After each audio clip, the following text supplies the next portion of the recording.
नाटक नाटक लिहिणं म्हणजे केवळ कोऱ्या कागदावर संवाद रचणं नव्हे, तर एका अख्ख्या विश्वाची निर्मिती करणं.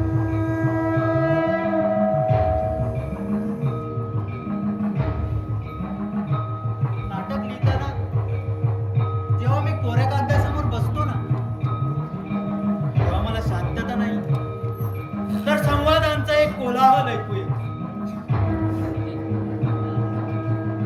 माझं पहिलं प्रेम शब्द,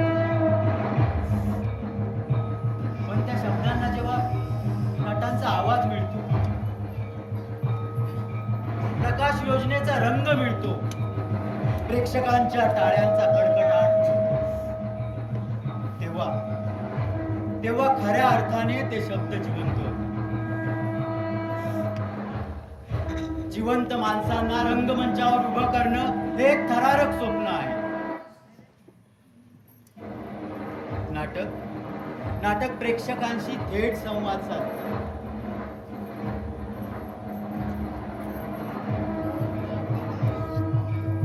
रंगमंचावर जेव्हा माझे शब्द जिवंत होतात, कलाकाराच्या मुखातून संवाद रूपाने बाहेर पडतात, तेव्हा या प्रेक्षकांच्या टाळ्यांचा मिळणारा कडकडाट,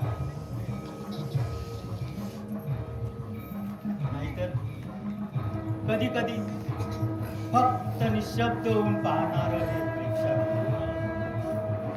त्यातून मिळणारा जो आनंद आहे ना, तो खरंच अवर्णनीय.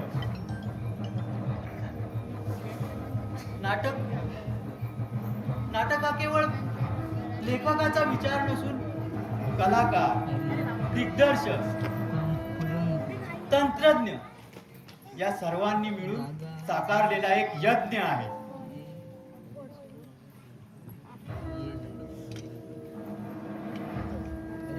आणि या यज्ञाचा मुख्य सूत्रधार म्हणून मला माझ्यावर आणि माझ्या या लेखणीवर अभिमान आहे.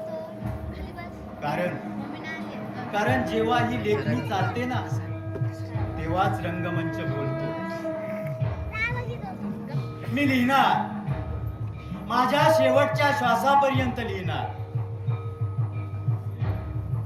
आणि मी जे जसं ठरवलंय ना, अगदी तसंच होणार. हो, आणि तसंच व्हायला हवं. कारण मी आहे या सर्वाचा करता धरता. मी आहे, फक्त मी. कोणाला काय आणि किती द्यायचं ते फक्त मी ठरवणार, फक्त मी. कारण मी आहे या नाटकाचा सूत्रधार.